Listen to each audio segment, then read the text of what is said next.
Ich freue mich riesig auf die Eden-Konferenz. Neues über ihn lernen, neu zusammen eintauchen in die Gegenwart von Gott. Auf das freue ich mich mega. Ja, und das in der Expo-Halle. Das wird bombastisch. Ich wünsche mir, dass es nicht nur eine Eintagsfliege ist und bleibt, sondern dass es wirklich nachhaltig darf sein für mein und dein Leben. Ich freue mich mega aufs ausdehnte Zeit haben miteinander, mit Leuten, die man schon kennt, aber Leuten, die man vielleicht auch erst kennenlernt. Und irgendwie so das Verweilen, auch in Gottes Gegenwart, über mehrere Stunden, auch über mehrere Tage.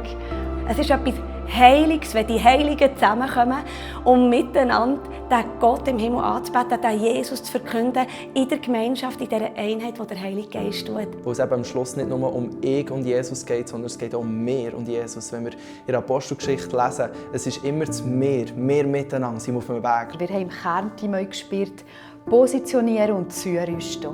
Und daraus ist nachher entstanden, sein Reich, seine Braut und sein Plan.